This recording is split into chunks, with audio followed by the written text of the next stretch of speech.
For 10 years, I loved Mark Peterson. He was my first love, the one I thought I'd be with forever, but in the end, he married me as a way to make things right with her. Even after we were married, she was always there, a constant presence in our lives. At one point, we were both pregnant at the same time. Then one evening, Mark came to me and said, "Chloe, Jessica doesn't like the idea of you having a baby. Could you please get an abortion?" He said it so casually, as if he was sure I would agree without a fight, just like I always did. But at his company's annual party, I did something he never saw coming. I walked right up to him in front of everyone, handed him divorce papers, and left without looking back, getting into a car with his biggest business rival. Mark ran after me, grabbing my arm and yelling, "Chloe, is this why you want a divorce? Do you have any idea who he is? What are you doing?" I looked at him calmly and said, "Of course I do. He's the father of my child." Just a few minutes earlier, in a private room at the party, Jessica Evans had set the stage for everything that followed. With a sly smile, she snuggled up to Mark and looked at me. "Why don't we let Chloe drink this for me?" she said sweetly. It had started when someone offered her a drink, and Mark had quickly stepped in. "She's pregnant," he explained. The person who offered the drink grumbled, "Well, who's going to drink it then?" That's when Jessica's eyes found me as I walked in. "Maybe Chloe could have it," she said, her voice louder this time, getting everyone's attention. All eyes turned to me. Mark's glasses glinted under the lights, his expression impossible to read. The room fell silent. I stepped forward, my face blank. "And you, Mark? Do you want me to drink it too?" He seemed surprised by my question and was quiet for a moment. Then Jessica leaned in, wrapping her arms around his neck and whispering something to him. Mark blinked and then pushed the drink toward me. "It's just a glass of wine, Chloe," he said. The golden liquid in the glass reminded me of the first time I saw him. He was on a stage, bathed in light, playing the violin. I fell for him that night and loved him without hope for 10 long years. A bitter taste filled my mouth. I looked him straight in the eye and said, "Fine, but after I drink this, we're getting a divorce." I saw his brow furrow, but he didn't try to stop me. The dull ache in my chest sharpened. I gave a cold smile, then tipped the glass and poured the wine all over his suit. I put the empty glass down, pulled an ultrasound photo from my purse, and threw it at him. His face went from pale to a sick green. I sneered, "Oh, I almost forgot to tell you. I'm pregnant too, but this baby has nothing to do with you anymore." I turned and walked out. A familiar Bentley was waiting at the curb. I got into the passenger seat, and as I settled in, I saw someone running toward the car in the rearview mirror. Before I could turn, a strong arm pulled me gently to the other side of the seat. A deep voice murmured by my ear, "What's wrong? Having second thoughts?"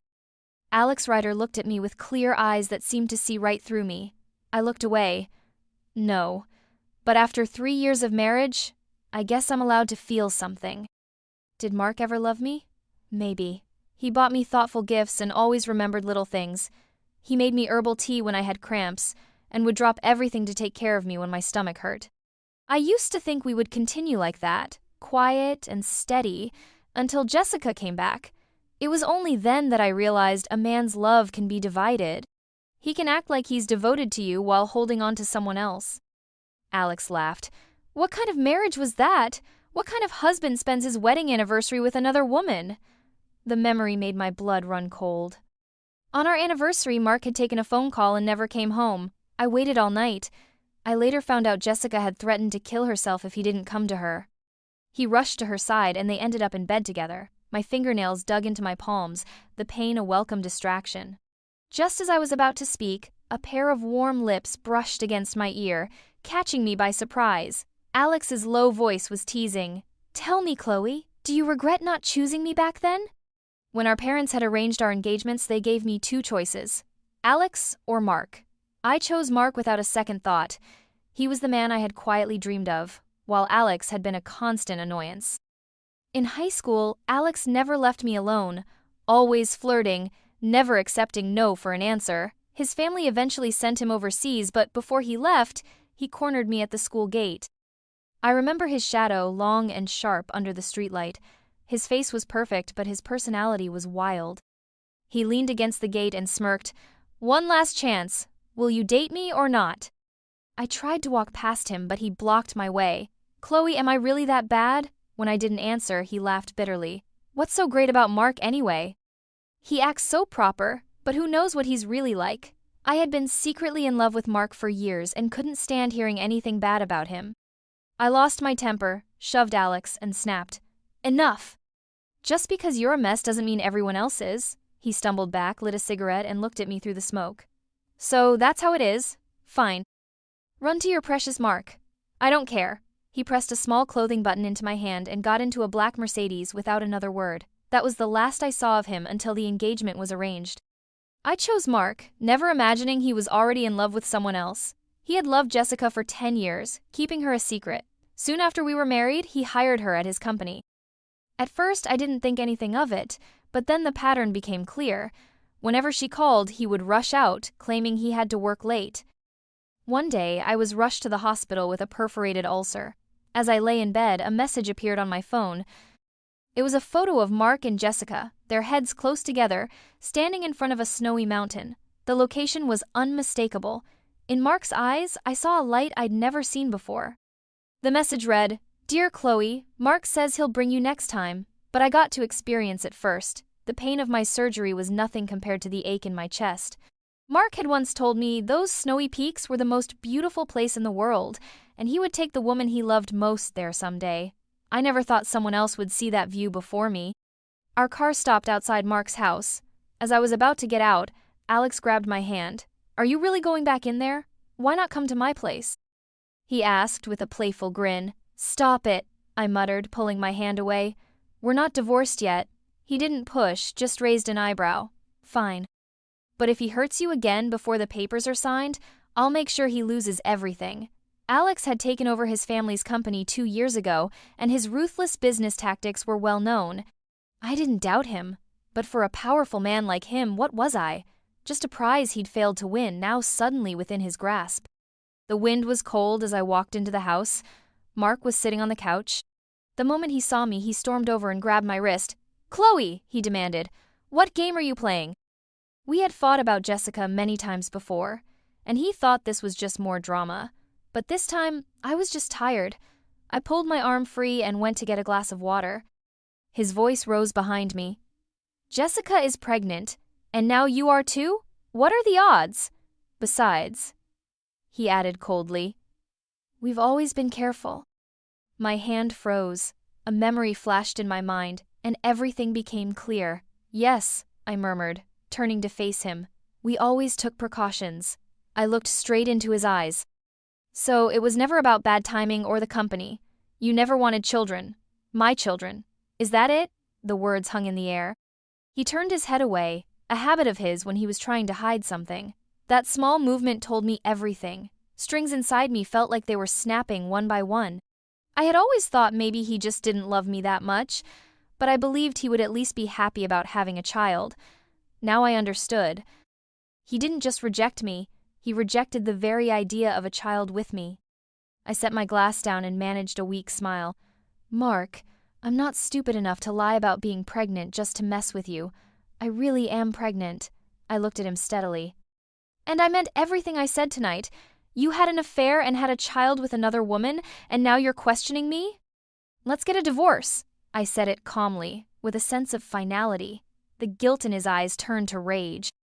He spun around and slammed the door behind him, shouting, "Divorce! Over my dead body!" That night, I lay awake for hours, my thoughts circling.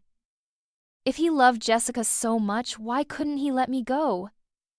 Sometime in the night, I felt a warm body press against my back. Mark's voice was a murmur near my ear. "Chloe, it was my fault. Please don't divorce me. Just give me some time. I promise I'll cut ties with Jessica completely. Can you trust me?" I didn't say anything. The next morning, he was already gone when I got out of bed, but the smell of cooking drifted up from the kitchen. When I went downstairs, Mark was at the stove, stirring a pot of porridge. He placed a bowl in front of me. "It's been a while since I made this. Tell me if it tastes different." "It has been a while," I replied quietly. The last time he'd made this for me was in our first year of marriage, before Jessica returned. That small comfort had vanished along with everything else. "When our child grows up," he said gently, "I'll make this for him too. Maybe it was guilt, but he started talking about the future, painting a picture of family life. His voice, once so familiar, now felt distant. I sat there, not really listening, just waiting. Just as I was about to speak, his phone rang. It was Jessica, her voice shrill and panicked. "Mark, if you don't come right now, I swear I'll jump. I'll take the baby with me." It was one of her usual threats. I had heard them before, and every time, Mark would drop everything and run to her. I saw the conflict in his eyes as he glanced at me. Before he could say anything, I gave him a small, bitter smile. "Go." He looked surprised, as if he expected me to protest. But I had already made up my mind. "All right," he said, relieved. He grabbed his coat and leaned in to kiss me, but I turned my face away. He paused, trying to meet my eyes. "Chloe, please trust me. This is the last time, I swear." That one thing lasted for 2 days. When he finally came home, he brought a small velvet box. Inside was a diamond necklace that had belonged to my grandmother. My uncle had sold it years ago to pay off debts, and I had been searching for it ever since. Mark handed it to me, watching my face. My voice softened. "You remembered." He nodded. "I had to fly to London on a business trip and tracked it down at an auction. The necklace was cool and heavy in my palm, bringing back memories. The past is gone," I reminded myself. Mark hesitated, then spoke again, his voice almost a whisper. "Chloe, Jessica nearly lost the baby. Her depression is getting worse. She keeps talking about ending her life." He paused, his eyes turning red. "She doesn't want this baby of yours. I was wondering if maybe we could. Consider ending the pregnancy." His words hit me like stones. "Just think about it, please." Every word shattered my heart. He was asking me to give up our child for his mistress. It was the first time I realized how selfish a person could be. I looked at him coldly. "Fine," I said through clenched teeth. "I'll get rid of the baby, but in return, let her die." Mark blinked, shocked. "What did you just say?" I repeated, "let her die." He stared at me, stunned. "Chloe, do you hear yourself? That's a life. And what about it?" I asked flatly. He became agitated. "Jessica's life is a life, but the baby inside you isn't?" "Mark, this child is yours," I shouted, my voice trembling. "If you insist on letting Jessica have that child, I'll charge you with bigamy." The words echoed in the silent room, and for the first time I couldn't stop the tears. We stood in silence until the sound of a slamming door broke the tension. "Unbelievable," Mark barked. "You're impossible." He left and didn't come back for several days. I had my assistant deliver the divorce papers to his office, but he didn't sign them. Meanwhile, Jessica started sending me messages. "Chloe, I was in a bad mood that day. Please don't blame Mark." Then another. "Mark booked me into a luxury postpartum center. Maybe you should stay in the same one." And a third. "He said he wants to give me a proper proposal. Chloe, Mark never loved you. Please, I'm begging you, let him go." In the past, I would have sent these to Mark, trying to make him see her for who she was. But he always dodged the subject, until one day he wrote, "Chloe, there's nothing between us. She has depression. Can't you be more understanding?" I looked at my own recent depression diagnosis and laughed bitterly. But now, none of it mattered. I replied to her, "Please let Mark know he should sign the divorce papers and stop clinging." After that, Jessica stopped messaging me. Instead, Mark called several times, but I declined every call. Finally, he sent a text. "What did you say to Jessica? Can we not turn this into a circus?" Then another. "Your parents will never allow the divorce. The Anderson family needs this marriage." That was the key. He thought our family's business alliance would keep me tied to him. What he didn't know was that I had already found someone new, someone his family would approve of, making divorce the only option. I packed my bags, blocked Mark's number, and took one last look at the house where he had once knelt and asked me to marry him. I had cried that day, truly believing we would grow old together. Our rest of life turned out to be painfully short. I got into Alex's car, but I soon noticed we were heading in an unfamiliar direction. When we pulled up in front of an upscale gated community, I laughed coldly. "Alex, what is this? Are you planning to keep me in a golden cage?" He put out his cigarette and looked at me with amused eyes. "Would you be willing?" "What?" I asked. "If you were willing, I wouldn't mind, but the Andersons are proud. I doubt they'd allow it." He led me into a luxurious empty villa. "Relax. I don't live here, he said, handing me a glass of water. Mark knows all the properties in your name. If you want to avoid him, you need a place he can't find. Once the divorce is done, he added, we'll get engaged. At the word engaged, I frowned. Alex, are you only marrying me for the Anderson family shares I own? I had asked my parents for a divorce before, but they always refused. Our marriage was a business deal. Later, Alex had approached me, saying he'd be my next partner on one condition. He wanted my 5% of the Anderson family shares. I never understood why. There were plenty of other wealthy women. Sensing my hesitation, Alex laughed quietly. What else could it be? Do you really think I've liked you since high school? His words left me speechless. He took my hand. Don't overthink it, he said calmly.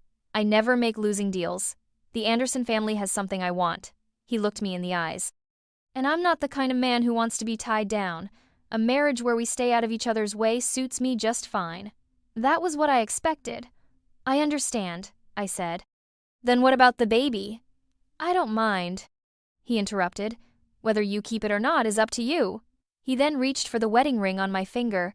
But can you take this miserable thing off? It's an eyesore. A week later, I heard from Mark's assistant. Miss Anderson, Mr. Peterson says if you want to play the runaway game, fine, but tonight's annual gala is important. Please make sure you attend. So, Mark still thought I was just throwing a tantrum. That was fine. A big event like this was the perfect place to make an announcement. That evening, the Peterson family estate was filled with the city's elite, including Alex. As the CEO's wife, I was expected to speak. From the audience, Jessica stared at me with pure hatred. I met her gaze, smiled, and took the microphone. I have an announcement, I said calmly. Starting today, Mr. Mark Peterson and I are officially divorced. From now on, this speech will be delivered each year by Miss Jessica Evans. The room exploded into murmurs. Is this real? He gave up the Andersons for a housekeeper's daughter? I heard she's pregnant, using the baby to force her way in. As the whispers grew, Jessica covered her face and ran out in tears. Mark glared at me, his eyes burning with fury. I gave him a cold smile and tossed the divorce papers off the stage. They fluttered down like snow. My mind flashed back to a summer day years ago when Mark, tired of me bothering him, had tossed his perfect test paper down to me from a school balcony. The sun was setting, and I had looked up at him, my heart pounding, and shouted, "Mark, thanks! I'm Chloe from Class 1-8!" He had smiled. That was the beginning of everything. Now, with tears in my eyes, I looked at him from the stage and mouthed, "Mark, it's over." I hurried out of the hall. Alex was waiting by the road. As I walked toward his car, a hand grabbed my wrist. It was Mark, his eyes bloodshot. He glanced at Alex, then back at me. "Chloe, is this why you're leaving me? Do you even know who he is?" "Of course I do," I said, my pride making me lie. "He's the father of the baby." Mark froze. "No, that's not possible," he said. "If you're going to lie, at least make it believable." When I didn't answer, he started to lose his composure. "You told me you loved me for 10 years. How can you let go so easily?" "Yes, 10 years," I said. I had loved him for a decade. I thought our story was a perfect school romance, but it was just the beginning of a nightmare. I pulled away from him. "It's true, Mark. I don't love you anymore. Isn't this fair? You got another woman pregnant, and I'm carrying another man's child. I'm just treating you the way you treated me. Now I'm giving you what you wanted, freedom. So please, do the same for me. Sign the papers." His face drained of color. He reached for me, but I stepped back as a wave of nausea hit me. I bent over, dry heaving. His voice trembled above me. "Do you hate me this much now, Chloe? I never meant to divorce you." "I really didn't." I clutched my stomach and looked up with a weak smile. "But I've been thinking about it for a long time." That night, my phone buzzed constantly with calls from my family. I didn't answer. Later, when the pain in my abdomen became unbearable, Alex rushed me to the hospital. Through a fog of dizziness, I heard the doctor talking to him. "She has a history of long-term use of antidepressants. It may affect the fetus. I wouldn't recommend continuing the pregnancy." "I understand," Alex replied. "When she wakes up, let her decide." I don't want it," I said hoarsely. Alex turned, his eyes full of concern. "But I've thought it through," I murmured. "Bringing a child into a world where he's unwanted is cruel." Bringing one into the world with health concerns and no blessing is even worse. I gave Alex a faint, bitter smile. Besides, he wouldn't want a father who cheats on his wife. The surgery was painless, but lying on the cold table, I felt a pain so sharp it made my body tremble. The bright surgical light reminded me of our graduation day. I had playfully asked Mark, who was reading under a tree, "My dad said you're planning to go to the UK. Yes." He'd said, "The finance programs are better there. Can I go with you?" "If you want." The second year after he left, I followed him. Our relationship grew quickly. One day, by the Thames, he kissed me. Afterward, he whispered, "Chloe, if only I had met you earlier, I think I would have liked you very much." The light went off, and the memories vanished. Back in the hospital room, my phone buzzed with a message from an unknown number. It was Mark. "Chloe, I checked the due date. That child isn't Alex's. I'm not blaming you. Just stop being angry. Please come back." I barely read the first few lines before the nausea returned. I blocked the number. Just then, Alex came in with some soup. "What's wrong?" he asked. I shook my head. "No, just surprised someone could be that disgusting." He set the tray down and started washing dishes. Watching him, my throat tightened. "Alex," I said quietly, "do you have time this weekend?" He looked up. "Why?" "I want you to come home with me. I'm not waiting for Mark to sign anything. I'm suing for divorce." He gave me a small smile. "All right," he said softly. My decision at the gala had angered my family. When I returned home with Alex, the elders were all gathered, their expressions stern. But the atmosphere changed when they saw Alex. They fell silent. Dinner was tense. After some small talk with my father, Alex leaned forward. "Uncle Anderson, I came tonight to discuss my engagement to Chloe." The room went quiet. One of my cousins, who had never liked me, scoffed. "Alex, are you sure? My cousin is still a married woman." Alex interrupted her. "It's not about the Anderson family. I've liked Chloe since we were in middle school. The only problem was, she never liked me back. Even while I was studying abroad, I flew to England often just to be near her. I remember she liked feeding seagulls along the Thames, visiting the British Museum and Big Ben. She preferred beef over potatoes. I thought marrying the man she loved would make her happy, but I see now that it didn't. This time, I've come back to take her home. Before we register our marriage, I will transfer several hotel properties under my name to her. This is my promise." A spoon clattered against a bowl. I looked at Alex in shock. How could he have known all those little details about my life in England? The rest of dinner was a blur. That night, I couldn't sleep and went out onto the balcony. I found Alex there smoking. He put it out when he saw me. "Why are you still awake? Couldn't sleep?" I said. "Alex," I began, "that little speech you gave. You really think fast on your feet." I almost believed it. He just looked at me, then smiled. "You're so sure I made it up?" I said nothing. He stepped forward and placed something in my palm. It was the button he had given me in high school, the one I had returned to him years ago. "Chloe, you're smart," he said quietly. "You knew that to divorce Mark cleanly you needed leverage. So you sent this back to me. To the world, it looked like I was chasing you, but you took the first step." His shadow moved closer. "Giving me this means you were betting I wouldn't be able to let you go. So don't underestimate yourself." He gave me a crooked smile, and for the first time I saw something soft in his sharp gaze. Then his lips brushed mine, gently at first, then deeper. Between breaths, he whispered, "Chloe, you made the right bet." A few days later, Mark received the official summons for the divorce. At the same time, my family started pulling all their investments from his projects. That evening, I found Mark waiting outside my office. He grabbed my arm. "Chloe, I won't agree to a divorce," I replied coolly. "I know. That's why I filed in court." He seemed unsettled. "Your father pulled our funding," he said, his voice low. "That's not just hurting me, it's hurting your family too." "So that was it, the money." I laughed. "No, it wasn't my father who pulled the funds, it was me." He looked stunned. "Surprised? You shouldn't be. My father has only one daughter. It was only a matter of time before the family business came under my control. If you're short on money, why not ask Jessica for help?" Mark's face twisted.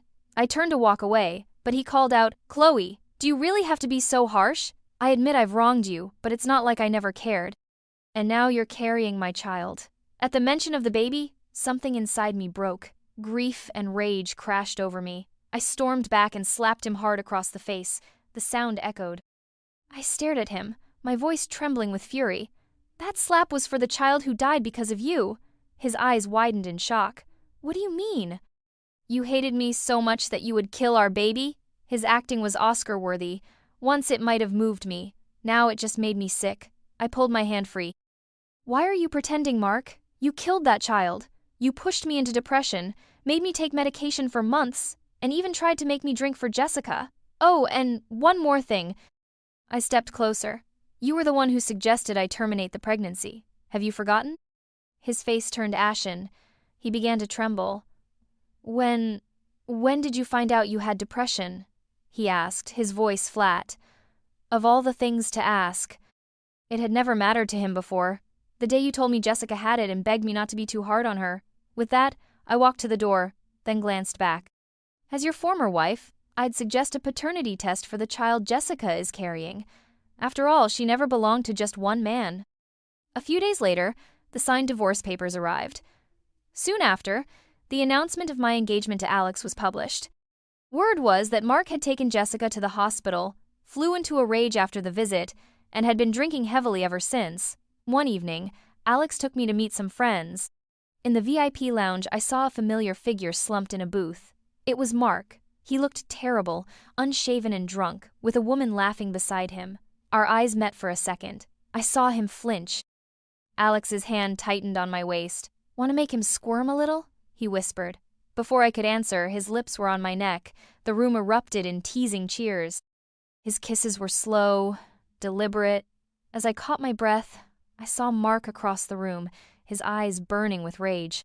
Alex's voice was a low rasp in my ear. Focus, sweetheart, just on me. When I got home, it was pouring rain. My neck still tingled where Alex had kissed me. I stood by the window and saw a familiar car parked outside the gate. It had been there for hours. My phone kept lighting up with calls from unknown numbers. I finally switched it to airplane mode. For the next few nights, the car was always there.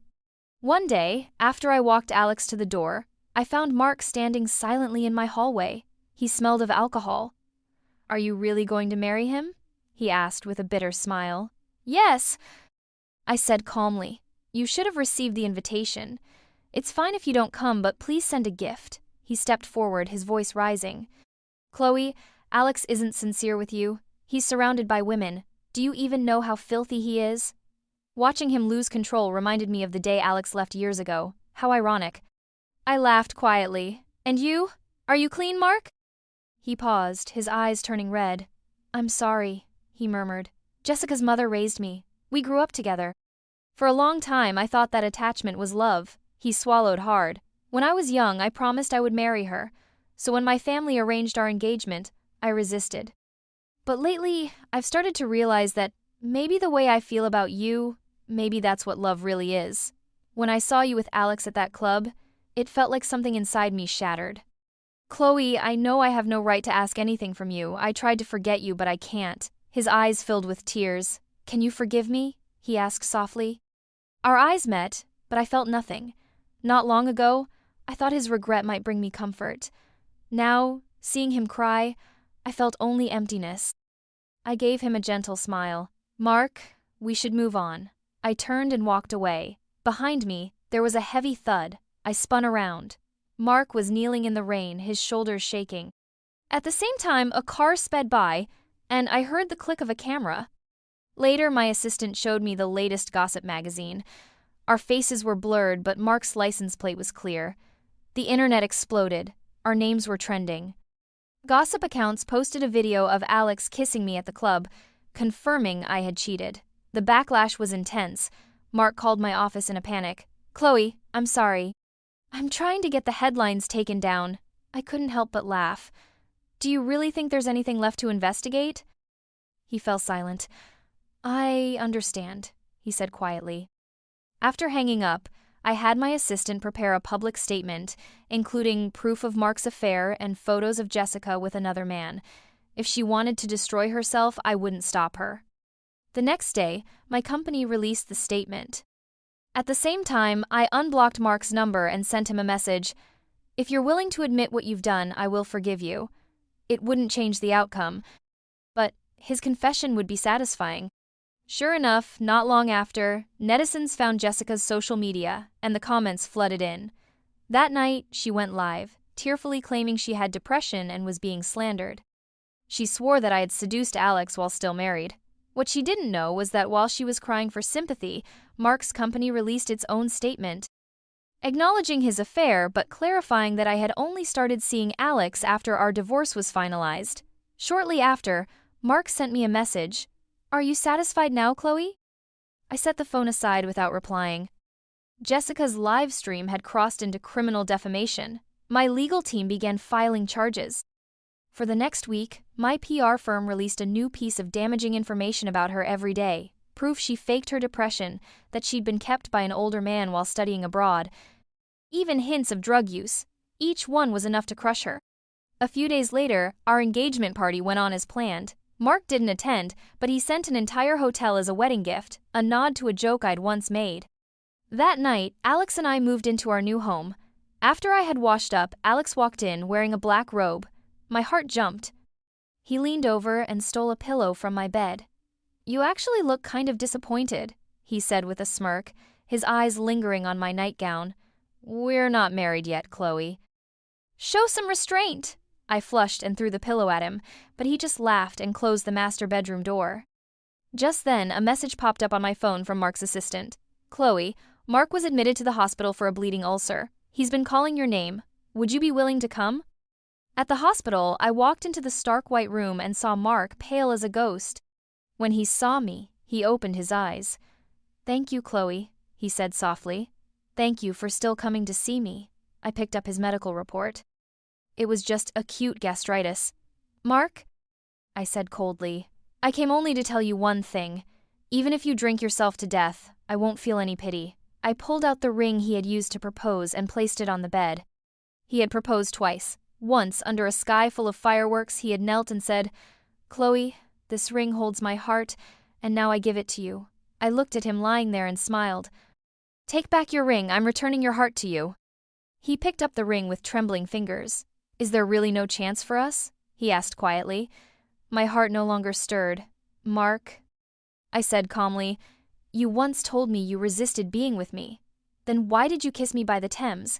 Why didn't you say no when I wanted to move to England with you? The truth is, if you truly loved Jessica, you could have refused the engagement from the start. You knew I was a good match for your career, but you couldn't let go of Jessica. This was never about innocence. It was about greed. You just wanted it all." The wind blew the curtain and he shivered. "Stop feeling sorry for yourself," I said. "I came here today only to tell you this. Whether you live or die, do not ever contact me again. I have a husband." As I left the hospital, I felt a sense of closure. I had finally ended a 10-year story. I was reaching for my car door when I saw a Bentley parked across the street. Leaning against it was Alex. A guilty feeling crept over me. I walked toward him. "Meeting your ex-husband on your engagement night, Chloe? Quite the move," he said, his voice laced with sarcasm. I couldn't tell if he was truly angry. "I'm sorry," I murmured. "I wanted to tell you, but I thought you were asleep." He gave me a long look. "Do you think living under the same roof with you would let me sleep so easily?" I realized he had been driving when I left. He took off his coat and draped it over my shoulders. "It's cold. Couldn't you put on more clothes?" I found myself pulled into a warm embrace. "Tell me," he said quietly, "what did you two talk about?"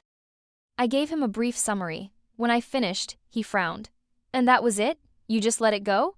"What else should I have done?" I asked. "I don't want to waste another second on him." He gave a cold snort. "Fine. You've let it go, but I haven't. He called me dirty. I hired a private investigator.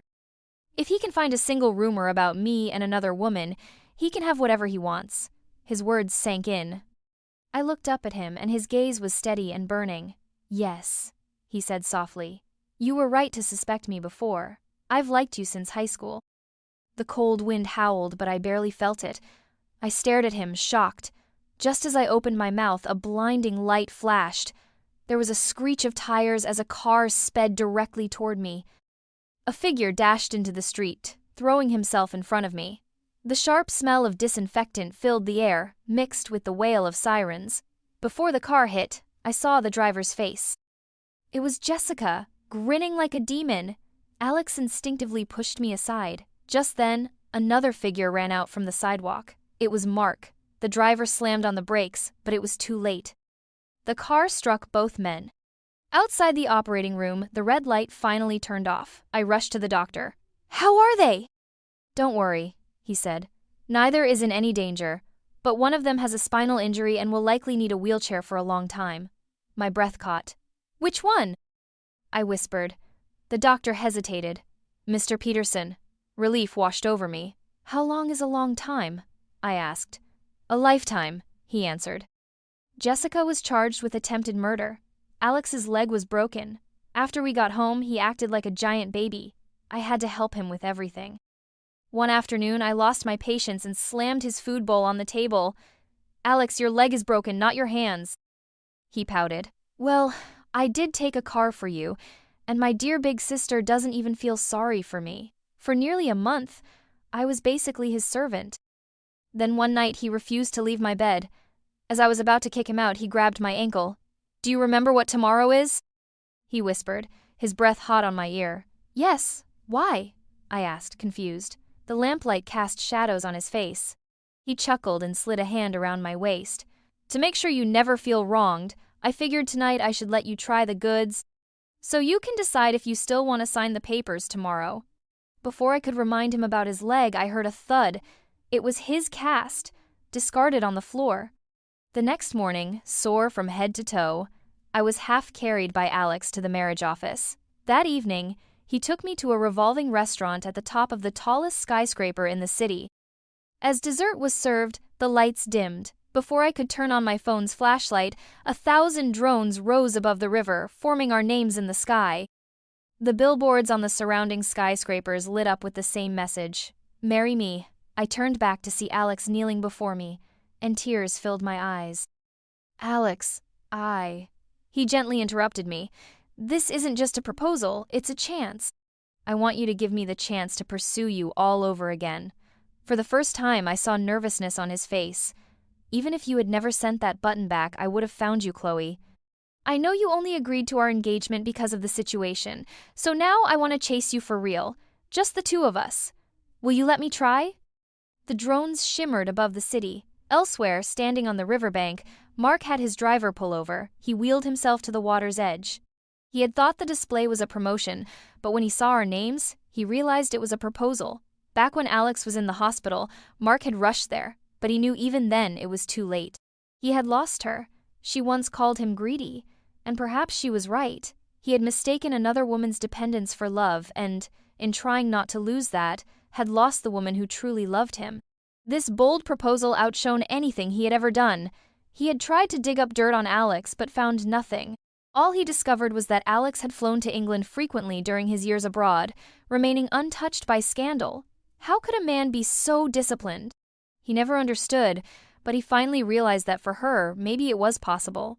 The river breeze was cold. He reached into his pocket and pulled out the ring he had once given her. She had returned it long ago. Overhead, the sky shimmered, and he knew, without a doubt, that the girl who once followed him to another country was never coming back.